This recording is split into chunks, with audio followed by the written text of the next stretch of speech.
धन्यवाद कि आपने ये सभा आज मेरे लिए यहाँ करवाई है।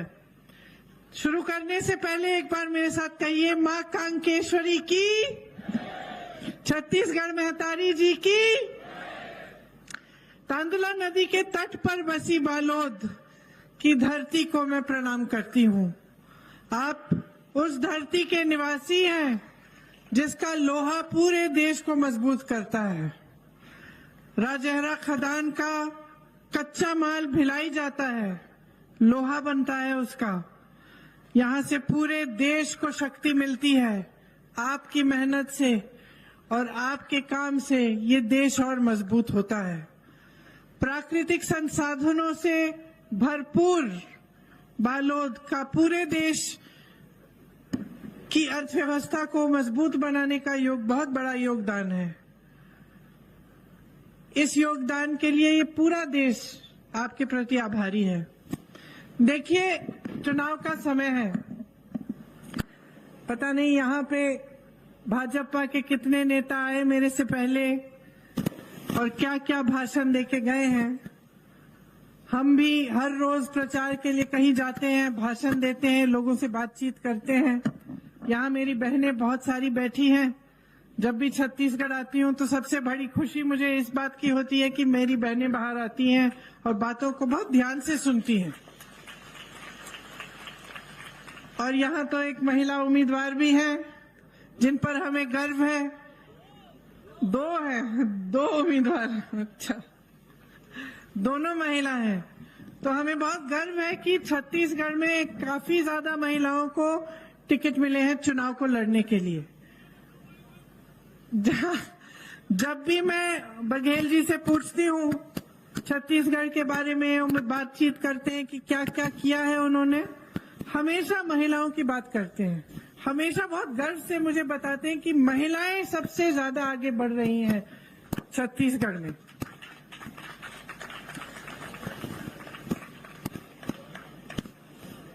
आप सबने घोषणाओं की बात की तो मैंने सोचा कि सबसे पहले मैं जो घोषणाएं हैं कांग्रेस पार्टी की, मैं वो सुना देती हूँ आपको, उसके बाद मैं अपना भाषण शुरू करूंगी। तो कांग्रेस पार्टी ने तय किया है कि प्रति एकड़ 20 क्विंटल धान खरीदा जाएगा। पहले शायद 15 था, अब इसको बढ़ा के 20 किया है।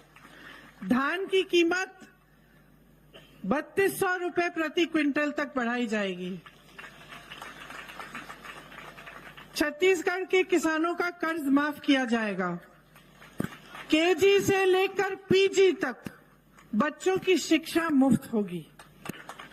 सभी सरकारी स्कूल आत्मानंद स्कूलों में अपग्रेड होंगे।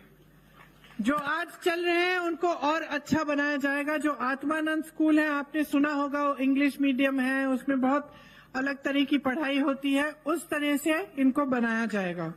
तेंदुपत्ता प्रति मानक बोरा की दर 6000 रुपए और 4000 रुपए सालाना बोनस होगा। भूमिहीन कृषि मजदूरों को 10,000 रुपए मिलेंगे। 200 यूनिट फ्री बिजली आप सबको मिलेगी। जब आप सिलेंडर को भरने जाएंगे तो 500 रुपए की आपको सब्सिडी मिलेगी। 17.5 लाख गरीबों को आवास मिलेगा। वन उपज का जो एमएसपी है, जो न्यूनतम समर्थन मूल्य है, उसके अतिरिक्त आपको 10 रुपए मिलेंगे वन उपजों के लिए। 10 लाख रुपए तक आपको मुफ्त इलाज मिलेगा। सड़क हादसों, आकस्मिक घटनाओं में मुफ्त इलाज मिलेगा। तीव्र फसल की एमएसपी पर खरीद होगी। 700 इंडस्ट्रियल पार्क बनाए जाएंगे। शायद अभी तक 300 बनाए गए हैं, 700 और बनाए जाएंगे। महिलाओं और स्वयं सहायता समूह और सक्षम योजना के कर्ज माफ किए जाएंगे। प्रदेश में जाति जनगणना की जाएगी। युवाओं को उद्योग हेतु 50% सब्सिडी के साथ सीधा ऋण मिलेगा। अंत्येष्टि संस्कार में आवश्यक सामग्री लकड़ी कंडे सरकार देगी। ये नई घोषणाएं हैं। अब देखिए, इनके बारे में, इन घोषणाओं के बारे में, हमारी पार्टी के बारे में, आपके प्रदेश के बारे में और खास तौर से आपके अपने भविष्य के बारे में कुछ चीजों को समझना बहुत ही जरूरी है। मेरी बहनें, खास तौर से आपको, क्योंकि आप बच्चों की परवरिश करती हैं, अगली पीढ़ी आपके हाथों में है। आप खेतों पे भी काम करती हैं, बाहर भी जाती हैं काम करने के लिए, नौकरियां भी करती हैं, लेकिन उसके बावजूद घर आकर सबका देखभाल करती हैं, परिवार को बनाती हैं और समाज की, बच्चों की परवरिश करके समाज को मजबूत बनाती हैं। तो आप सबको अपने भविष्य के बारे में अच्छी तरह से बातों को समझना बहुत ही जरूरी है आप सबके लिए। अब चुनाव आ रहा है तो अक्सर ये होता है कि हम पूछते हैं कि भाई किसको वोट डाल रहे हो, तो लोग कहते हैं कि हम एक पार्टी को डाल रहे हैं क्योंकि हम बहुत सालों से डाल रहे हैं, बहुत समय से इन्हीं को डाल रहे हैं, या हम इसको डाल रहे हैं क्योंकि धर्म की बात ये अच्छी करते हैं, या हम उस पार्टी को डाल रहे हैं क्योंकि ये जाति की बात करते हैं।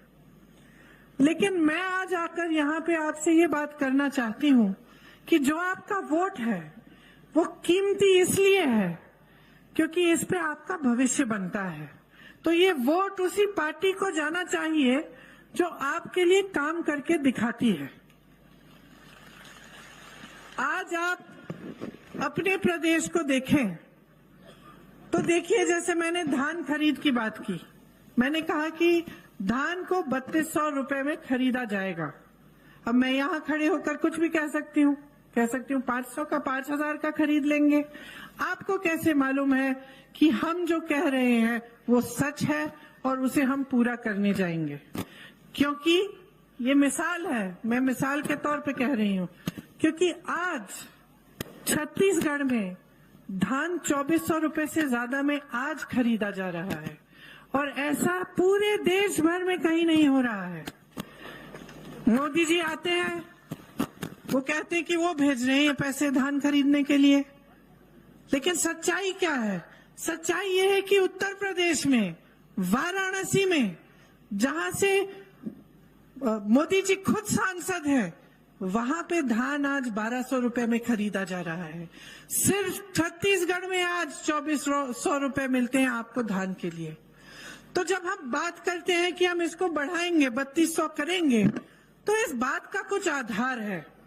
जब हम कहते हैं हम बिजली बिल माफ करेंगे या उसको हाफ करेंगे, इसका आधार है कि कई प्रदेशों में ऐसा किया गया है। जब हम कहते हैं कि आपको मुफ्त इलाज मिलेगा 10 लाख रुपए तक, तो हम इसलिए कह रहे हैं क्योंकि आज भी राजस्थान में 25 लाख तक इलाज मुफ्त मिल रहा है। तो जब आप अपने प्रदेश को देखते हैं तो क्या समझने की जरूरत है कि पिछले 5 सालों में क्या आपके प्रदेश को मजबूत किया गया है या कमजोर किया गया है? क्या जो आपकी संपत्ति है, जो सरकार का पैसा होता है, वो सरकार का नहीं होता है, वो आपकी जनता का पैसा होता है, आपकी संपत्ति होती है। ताली बजाने की बात नहीं है बहनों और भाइयों, ये सच्चाई है जिसका एहसास आपको होना चाहिए। जब सरकार खर्चती है इन पैसों को, तो आपको पूछना चाहिए, भाई ये मेरे काम के लिए खर्चा जा रहा है या ये किसी और वजह से खर्चा जा रहा है? तो आप केंद्र सरकार को देखिए, भाजपा की जो मोदी सरकार है, मोदी जी के लिए 8000 करोड़ रुपए का एक जहाज खरीदा। उस जहाज का क्या इस्तेमाल होता है? मोदी जी घूमने जाते हैं विदेश में, एक जहाज खरीदा, एक और खरीद लिया। 16,000 करोड़ रुपए के 2 हवाई जहाज सिर्फ मोदी जी के घूमने के लिए खरीदे गए। आगे बढ़ते हैं, हमारा एक बहुत सुंदर संसद भवन है जो 70 सालों से चल रहा है। हो सकता है उसमें कुछ मरम्मत की जरूरत होगी, लेकिन मोदी जी ने कहा कुछ सालों पहले कि हम इसको पूरा हम नया बनाएंगे। हम दिल्ली के सुंदरीकरण को के लिए और संसद भवन के सुंदरीकरण के लिए हम 20,000 करोड़ रुपए खर्चेंगे। किसका पैसा बताइए? किसका पैसा है? जोर से बोलो। आपका पैसा। 20,000 करोड़ खर्च रहे हैं संसद भवन के लिए। अभी अभी उद्घाटन हुआ कुछ महीनों पहले। जब उन्होंने ये घोषणा की, उस समय मैं उत्तर प्रदेश में काम करती थी। उस समय गन्ने के किसानों का जो बकाया था वो 15,000 करोड़ रुपए था। किसान सब सड़क पे थे। गन्ने के किसान बकाया मांग रहे थे, बाकी किसान कह रहे थे कि हमें ये काले किसान के कानून नहीं चाहिए। उसी समय जब इनका बकाया 15,000 करोड़ रुपए था, आपने घोषणा की कि 20,000 करोड़ रुपए हम संसद भवन की सुंदरीकरण के लिए कर रहे हैं, दे रहे हैं। और आपने उसी समय कहा कि 15,000 करोड़ के बकाये को देने के लिए आपके पास पैसे नहीं है। तो किसान के लिए पैसे नहीं है, लेकिन संसद को सुंदर बनाना है, अपना मान सम्मान बनाना है, अपने लिए हवाई जहाज खरीदने हैं, इसके लिए पैसा है। इसी तरह से जब किसानों के कर्ज को माफ करने की बात हुई, आपको याद होगा जब यहाँ पे कांग्रेस की सरकार बनी, आपको वादा किया था किसानों के कर्ज माफ किए जाएंगे। जैसे 24 घंटे नहीं हुए थे, 24 घंटे नहीं हुए थे कि बघेल जी और राहुल जी की बात हुई और पहली जो मीटिंग थी मंत्रिमंडल की, पहली सभा में यह तय किया गया कि आज से हम किसानों के कर्ज माफ करना शुरू करेंगे। हुआ कि नहीं हुआ? हुआ। आपने खुद देखा, आप में से कई किसान भी होंगे जिनके कर्ज माफ हुए, तो आपने खुद देखा कि ये काम हुआ। भाजपा के लोग क्या कहते हैं? इसके लिए पैसे नहीं है। ये कहकर कि किसानों के कर्ज माफ करने के लिए पैसे नहीं है, उसी समय बड़े बड़े उद्योगपति अडानी जी, अंबानी जी के हजारों करोड़ रुपए माफ कर रहे हैं, जिनको जरूरत ही नहीं है, जिनके पेट भरे हैं, जिनके जीवन अच्छे चल रहे हैं, जिनके बड़े बड़े महल हैं। तो अब आपको समझना पड़ेगा कि ये पैसे किसके हैं। जब बड़े बड़े उद्योगपतियों के कर्ज माफ किए जाते हैं, किसके पैसों से माफ किए जा रहे हैं? किसके पैसों से? बताइए, किसके पैसे हैं? आपके पैसे हैं। जब बड़ी बड़ी इमारतें होती हैं, कुछ तो काम की होती हैं, ऐसी बात नहीं है कि सारी काम की नहीं है, कुछ चीजें काम की होती हैं, उनको समझिए कि चलो इस बार तो अच्छी तरह से पैसा खर्चा है। लेकिन जब आप देखते हैं कि फिजूल के खर्चे हो रहे हैं और आपका सारा पैसा आपसे लिया जा रहा है, आप पे हर तरह की टैक्स लग रही है, जीएसटी लग रहा है, हर चीज पे। आपको कल दिवाली के लिए, धनतेरस के लिए बर्तन या कुछ खरीदने के लिए जाना होगा। अब देखिए महंगाई बढ़ गई है, बहुत बढ़ गई है। मेरी बहनें, आप जब दुकान जाती हैं, कुछ खाना बनाना है, कुछ मेहमान आ रहे हैं, घर में कुछ टूट गया है, उसकी मरम्मत करनी है, छत की थोड़ी मरम्मत करनी है, या दिवाली आ रही है, लिपाई पुताई करानी है, घर को सुंदर बनाना है, तो आपके दिल में ये बात हमेशा होती है, भाई कैसे करेंगे। हमें अगर खाना बनाना है, सोचते कि हम 2-4 सब्जियां बनाएंगे, कुछ बनाएंगे मेहमानों के लिए, दुकान जाते हैं, पहले टमाटर के दाम आसमान छू रहे थे, आज प्याज 100 रुपए से ज्यादा। तो दिल में ये लगता होगा कि खरीदेंगे कैसे, करेंगे कैसे, आगे बढ़ेंगे कैसे। हर रोज एक नया संघर्ष है हमारे सामने। और इसी समय आप देख रहे हैं कि आपकी जो संपत्ति है वो बड़े बड़े उद्योगपतियों को दी जा रही है। जो बड़े बड़े कंपनियां, जो सरकारी कंपनियां बनी थी, जिनको पीएसयू कहते हैं, उनसे कितने रोजगार मिलते थे। सब वही रोजगार चाहते थे, एक जमाने में चाहते थे कि प्राइवेट में नहीं, सरकार में हमारी नौकरी हो जाए, हम सुरक्षित हो जाएंगे। आज वो कंपनियां कहाँ हैं? वो तो देश की अमानत थी, देश की संपत्ति थी, आपकी थी वो भी। आज कहाँ है? सब प्राइवेट कर दी गई है। और किसको दी गई है? बड़े बड़े उद्योगपतियों को, कौड़ियों के दाम में बेची गई हैं। ज्यादातर अडानी जी को दी गई हैं। जितनी भी बंदरगाह हैं, जितने हवाई अड्डे हैं, जितनी बड़ी कंपनियां हैं, ज्यादातर इन लोगों को सरकार ने दे दी। तो ये सरकार आपसे पैसे छीनती है, आपकी संपत्ति का इस्तेमाल करती है और बड़े बड़े उद्योगपतियों को दे देती है। इस सरकार में गरीबों के लिए सोच नहीं है, मिडिल क्लास के लिए सोच नहीं है। अब यहाँ सरकारी कर्मचारी बैठे होंगे काफी। जैसे मैंने कहा, एक जमाने में सब सरकारी नौकरी चाहते थे, क्योंकि उससे क्या होता था कि 20 साल नौकरी करने के बाद भी सुरक्षा मिल जाती थी, पेंशन मिलता था और वो पेंशन अपने हाथों में मिलता था। फिर क्या हुआ, भाजपा की सरकार आई काफी सालों पहले और उसी पेंशन को इन्होंने कहा कि इसका निवेश हम करेंगे, ये पेंशन के पैसे हम रख के इसका इन्वेस्टमेंट हम करेंगे। तो क्या हुआ कि आपको आज मालूम नहीं है कि आपके पैसे कहां जा रहे हैं। आपके पैसे अगर ऐसी जगह इन्वेस्ट कर ली कि कहीं पे मार्केट डाउन हो गई, पैसे गवा दिए, तो आप क्या करेंगे। 20 सालों से आपने मेहनत की, आप अपनी सुरक्षा चाहते थे, इसीलिए आज सरकारी अधिकारी, सरकारी कर्मचारी सब सिर्फ एक चीज मांग रहे हैं कि भाई हमारा जो पुराना पेंशन होता था वो हमें वापस दे दो। वैसा ही चाहते हैं हम, हमारी कमाई है, हमारा पैसा है, हमारी आज्ञा के बगैर आप इधर उधर डाल रहे हैं, इससे अच्छा हमें ही दे देते, हम रख लेंगे और हम इस पैसों की खुद हिफाजत करेंगे। ये कोई गलत मांग नहीं है, ये सही मांग है। इसीलिए छत्तीसगढ़ में आज ओपीएस लागू है, इसीलिए राजस्थान में लागू है, इसीलिए हिमाचल प्रदेश में लागू है, इसीलिए कर्नाटका में कांग्रेस की सरकार आते ही लागू की गई। भाजपा की सरकारें क्या कहती हैं, हमारे पास पैसे नहीं है। तो आपके पास उद्योगपतियों के लिए पैसे हैं, किसानों के लिए नहीं है।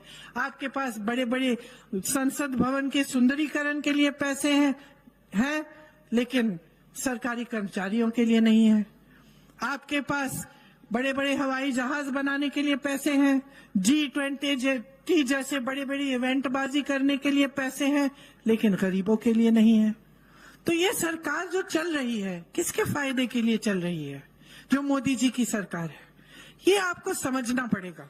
क्योंकि आज आपका प्रदेश एक ऐसे मोड़ पे है कि 5 सालों के लिए बहुत अच्छा काम किया गया है यहाँ, और इसके बारे में भी मैं आपको बताऊंगी, यहाँ तक कि आप तो खुद भी जानते होंगे बहुत अच्छा काम किया। और क्या क्या मुख्य काम क्या किया है, मुख्य बात यह है कि कांग्रेस पार्टी, भूपेश बघेल जी की सरकार ने आपका पैसा वापस आपकी जेब में डाला है।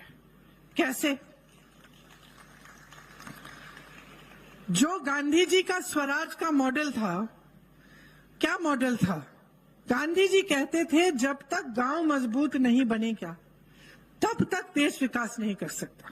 कहते थे गांव में रोजगार दो, गांव में पैसा डालो, गांव को मजबूत बनाओ, ताकि गांव की मजबूती से पूरे देश भर में, जब गरीब मजबूत बनेगा, जब वो सशक्त बनेगा, तो पूरा देश सशक्त बनेगा।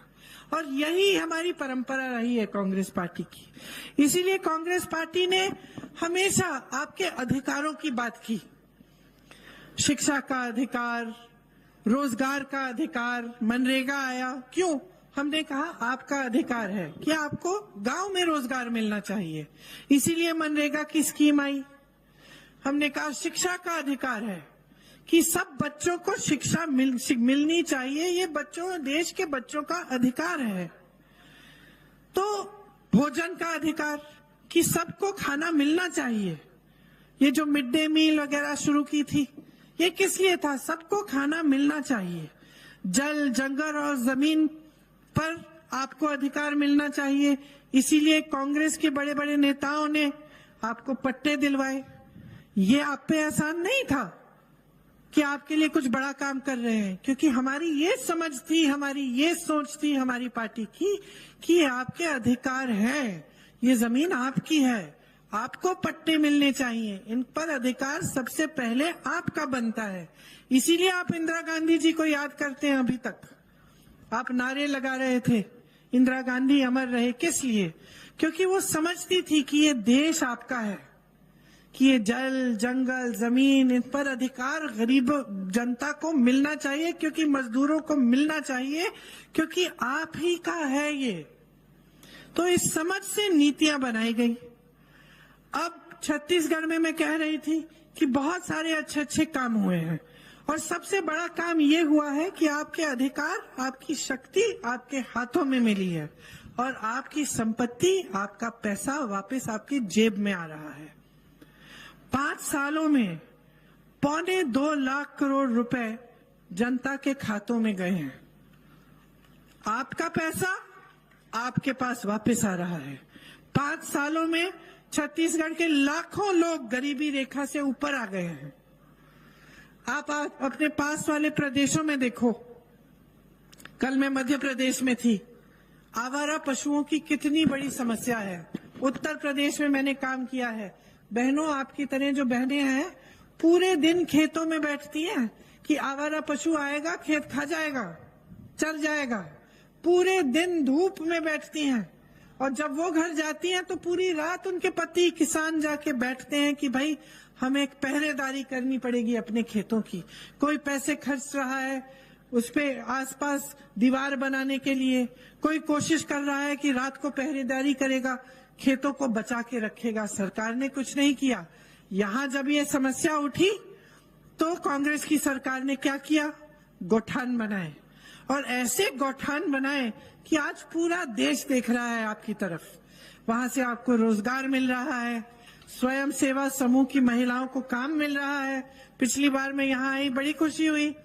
वो स्टैंड लगे हुए थे, सब दिखा रहे थे कि हम ये बनाते हैं, हम ये बनाते हैं। तो मैं देख रही थी, मैंने कुछ महिलाओं से पूछा कि दीदी कितना बना रही हो, कितना कमा लेती हो? मुझे बताया 1 लाख से 6 लाख रुपए कमा लेती हैं सिर्फ गौठान के माध्यम से। आपका गाय का गोबर खरीदा जा रहा है, सरकार खरीद रही है। क्यों? आपके पैसे आपको देने के लिए, आपकी जेब में वापस डालने के लिए, आपको मजबूत बनाने के लिए। आप पे कोई टैक्स तो नहीं लग रही है, इस पे खरीदा जा रहा है आपसे। इस तरह से आपकी समस्या भी हल हो गई और आप कमा भी रही हैं, मजबूत भी हो रही हैं। तो इस तरह की हमारी नीतियां रही हैं। यहाँ 10,000 गौठानों का निर्माण किया गया है पिछले 5 सालों में। और जैसे मैंने कहा, ग्रामीण जो जीवन है उसको मजबूत किया है। आपका संघर्ष भरा जीवन होता है, सरकार का काम होता है कि इस जीवन में जो आपकी मुश्किलें हैं उसको कम किया जाए। आज आपके यहाँ के किसान खुश हैं। आप अलग अलग प्रदेशों में जाइए, रो रहा है किसान, आत्महत्या के उस पे हो गया है, आ गया है, उस पे आ गया है, रो रहा है, उसकी कोई मदद नहीं है। पेट्रोल डीजल के दाम बढ़ गए हैं बहुत ज्यादा, हर चीज पे जीएसटी लगती है, बहुत मुश्किलें उसके सामने हैं और वो कमा ही नहीं पा रहा है। यहाँ क्या किया? यहाँ सबसे पहले तो धान के लिए आपको सबसे ज्यादा खरीद आपसे हो रही है। उसके अलावा जो वन उपज है, 67 वन उपजों के लिए आपको न्यूनतम समर्थन मूल्य दिया गया। मैंने मध्य प्रदेश में पूछा, भाई आप लोगों को मिलता है? सबने हाथ उठा करके मना किया, नहीं मिलता है। वन उपज के लिए सिर्फ यहाँ मिल रहा है आपको। तो आपको मजबूत करने के लिए आपके लिए मोबाइल अस्पताल भी बनाए, जिससे 1 करोड़ लोगों का लाभ हुआ। आपको लाखों एकड़ वन की भूमि पट्टों के माध्यम से मिली, इससे आप मजबूत हुए। तो ये सारे काम महात्मा गांधी जी की परंपरा, उनकी सोच को आगे लेने वाले काम हैं, जिसमें एक सरकार, एक नेता, एक राजनीतिक पार्टी ये समझ रही है कि जनता ही सर्वोपरि है, जनता से बढ़कर कुछ नहीं है। हम महिलाओं की बात करते हैं, आपके लिए बहनें कितनी योजनाएं बनाई गई। यहाँ आंगनवाड़ी बहनों का आपका मानदेय बढ़ाया गया, दाई दीदी क्लिनिक बनाई गई, जिससे आपको सुविधा होती है। आप संचालित भी उन्हें करते हैं, खुद महिलाएं संचालित करती हैं। सरकारी कॉलेजों में लड़कियों के लिए स्नातक और मुफ्त शिक्षा कराई। स्वामी आत्मानंद स्कूलों में 50% महिलाओं के लिए आरक्षण, लड़कियों के लिए आरक्षण रखा। बेटियों की शादी के लिए 50,000 रुपए की मदद मिली ताकि आप मजबूत बने। भाजपा की सरकारें क्या कर रही हैं? चुनाव आने लगता है तब घोषणाएं करते हैं। मध्य प्रदेश में गई, 18 सालों से सरकार है बहनों, भाजपा की 18 सालों से वहां सरकार है। 18 सालों से महिलाओं के लिए कुछ नहीं किया। अब चुनाव आ रहा है, 2 महीने पहले घोषणा कर दी कि आपके खातों में हम पैसे डालेंगे हर महीने। तो भाई क्या पहले महिलाएं गरीब नहीं थी? क्या पहले मुश्किलों में नहीं थी? क्या पहले संकटों का सामना नहीं कर रही थी? तो आपने इतने साल, 18 साल इंतजार क्यों किया? तो इससे आपको पता चलता है कि इनकी घोषणाएं क्या सचमुच आपको मजबूत बनाने के लिए, आपको सशक्त बनाने के लिए है, या सिर्फ अपने आप को सशक्त बनाने के लिए चुनाव के समय वोट लेने के लिए है। तो जब मैं कहती हूं कि गहराई से समझो, एक समय था जब भाजपा का राज था छत्तीसगढ़ में। आपका प्रदेश, जब लोग छत्तीसगढ़ का नाम सुनते थे तो मन में ये बात आती थी कि वहां हिंसा है, हिंसा का राज है, अराजकता है, गरीबी है। आज आपके प्रदेश के बारे में लोग क्या कहते हैं? मैं कुछ दिनों पहले एक शादी में गई थी दिल्ली में। वहां कुछ उद्योगपति थे, कुछ ऐसे दिल्ली के लोग थे।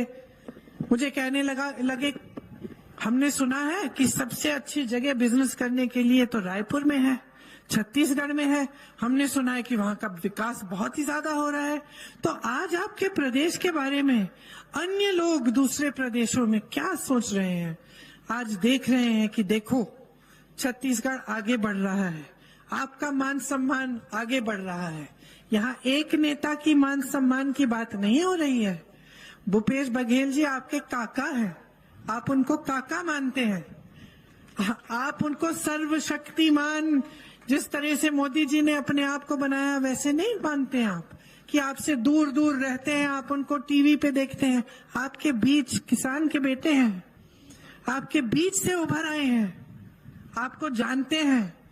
कुछ दिनों पहले मेरे भाई को ले गए थे खेतों में धान की कटाई के लिए, देखा आपने वीडियो? भैया सीख रहे थे।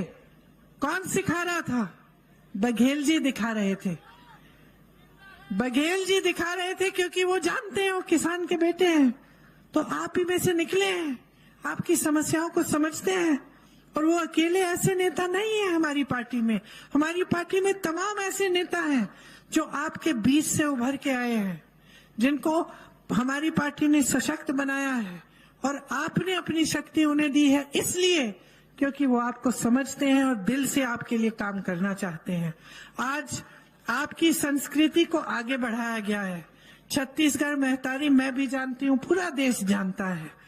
प्रदेश के जो तीज त्योहार हैं, आपके जो खेल हैं, जो गांव में आप खेलते हैं, वो भी आगे बढ़ रहे हैं, उनको भी बढ़ावा दिया जा रहा है।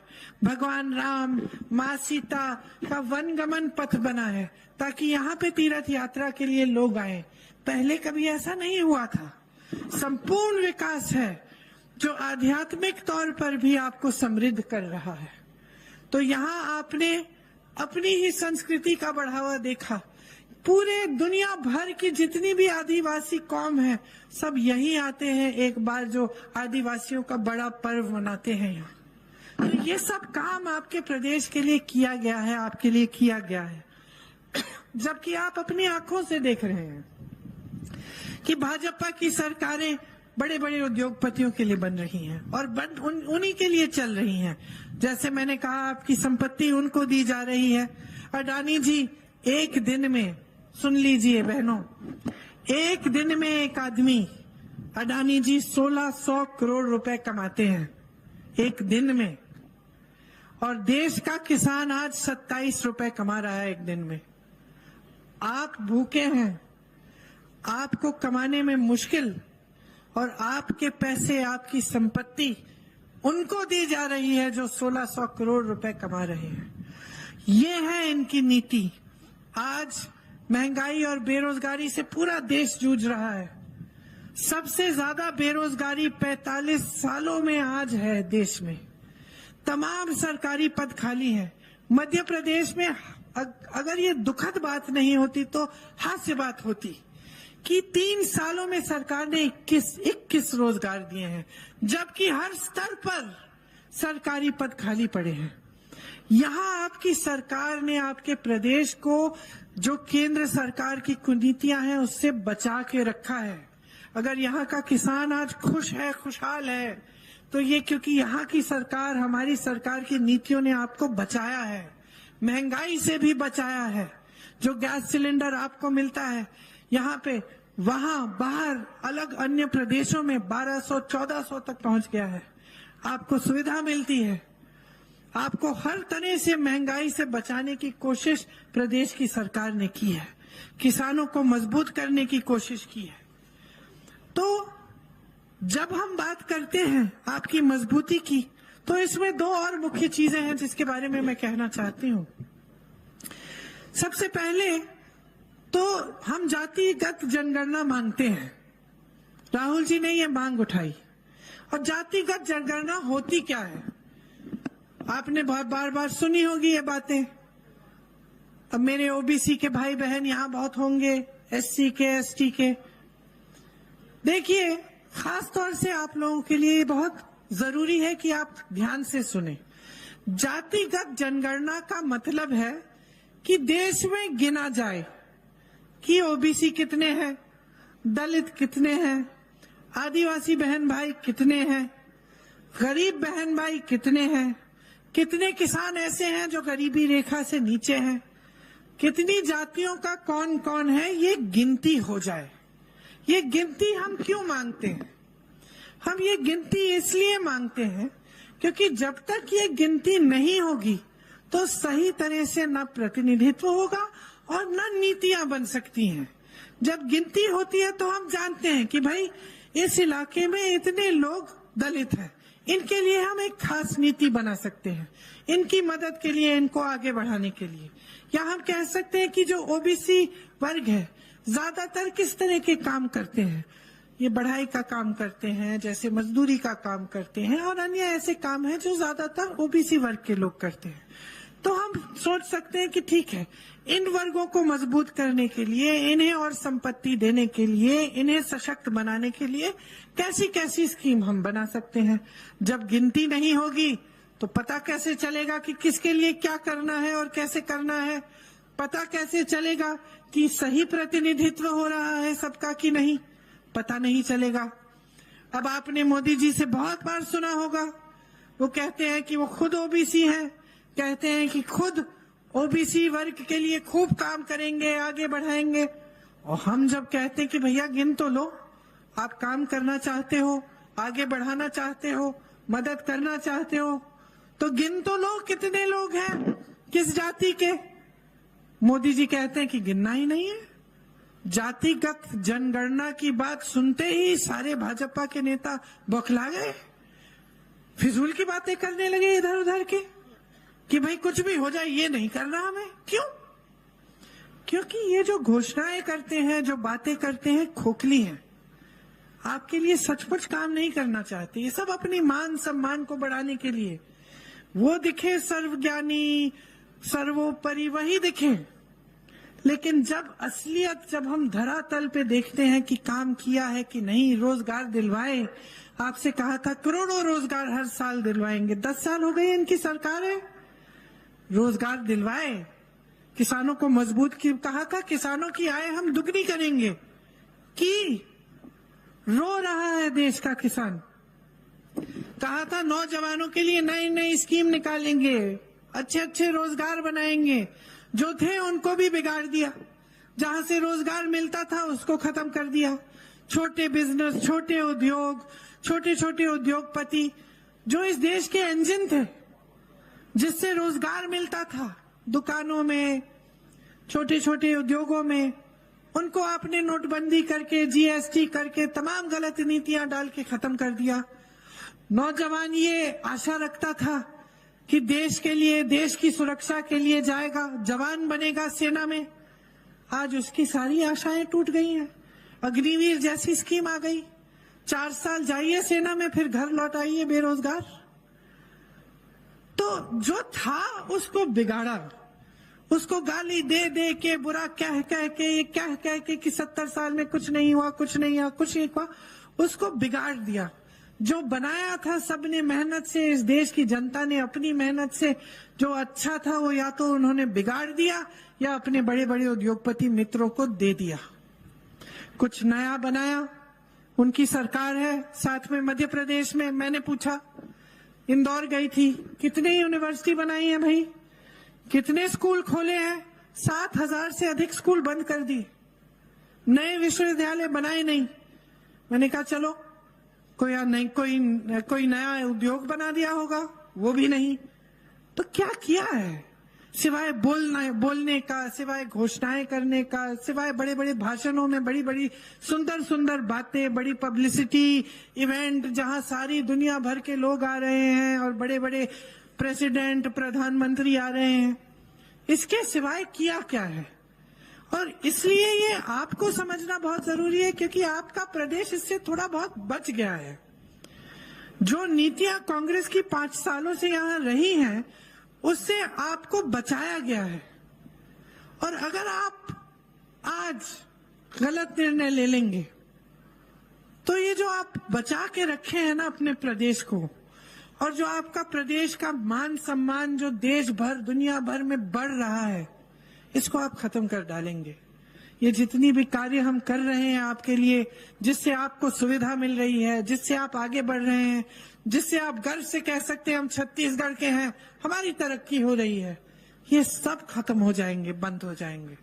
कोई ऐसा प्रदेश आप मुझे दिखा दीजिए पूरे देश में जहां भाजपा की सरकार है, जहां जो पलायन करके गया था वो आज कहने लगा है कि हम वापस अपने देश जाएंगे, अपने प्रदेश जाएंगे। एक दिखा दीजिए, एक ऐसा नहीं है।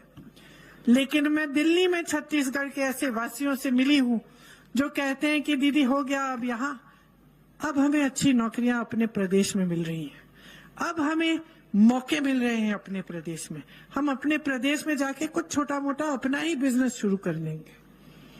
तो आप सोचिए, आपका जो प्रदेश है एक बहुत महत्वपूर्ण जगह पे आ गया है।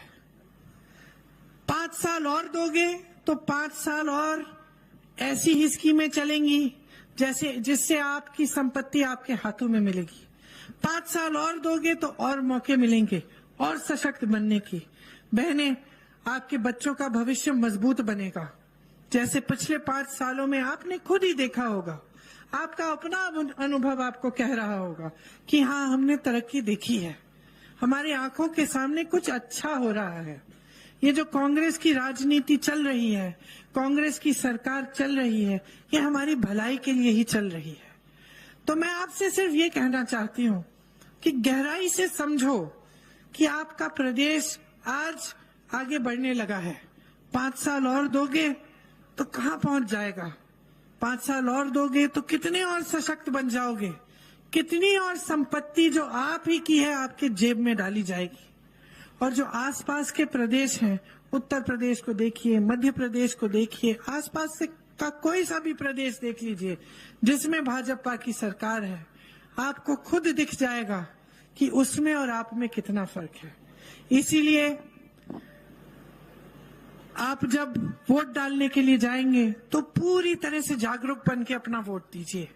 पता करिए, अगर आपको मेरी बातों पर विश्वास नहीं है, आपको लगता है कि चलो ये तो कांग्रेस पार्टी के लोग हैं, ये तो कहेंगे ही, तो आप खुद किसी जान पहचान से पूछ लीजिए किसी और प्रदेश में कि भाई कैसा चल रहा है काम, वहाँ किसान खुश है, वहाँ महिलाओं के लिए मौके हैं, वहाँ क्या गौठान बने हैं जहाँ से नौकरियां मिलती हैं, क्या ग्रामीण रोजगार बढ़े हैं कि घटे हैं।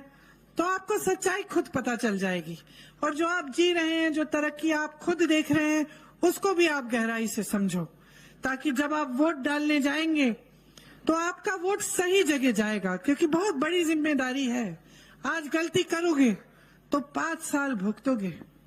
ये जो महंगाई जिसने पूरी देश की कमर तोड़ रखी है, इससे आप अभी भी बचे हुए हो, आपको सहूलियत मिलती है, रोजगार फिर भी आपको मिल रहे हैं प्रदेश में। तो इन सब बातों के बारे में अच्छी तरह से सोचकर, गौर से सोचिए और तभी अपना वोट डालिए। मैं तो दावे के साथ कह सकती हूं कि अगर आप सोच समझ के और पूरी जिम्मेदारी से अपना वोट डालेंगे तो आपका वोट सिर्फ और सिर्फ कांग्रेस पार्टी को जाएगा। और अपनी तरफ से मैं कहना चाहती हूं कि जब पिछली सरकार बनी थी तो मेरे भाई राहुल जी ने कहा था कि किसानों का कर्ज माफ करना एकदम शुरू किया जाएगा। बघेल जी ने 24 घंटों के अंदर अंदर वो काम शुरू किया। मैं आपसे कहना चाहती हूं कि जो घोषणाएं आपके सामने हम सब कर रहे हैं, उनको जल्द से जल्द जैसे ही सरकार बनेगी उनको भी लागू किया जाएगा, ताकि आप खुद अपने जीवन में परिवर्तन देख पाएंगे। आप सबको बहुत बहुत धन्यवाद, खास तौर से मेरी बहनों को। और दिवाली तो कुछ दिनों में है, लेकिन आज आई हूँ, दिवाली की खूब सारी शुभकामनाएं। धन्यवाद, जय हिंद। हेलो कांग्रेस पार्टी जिंदाबाद।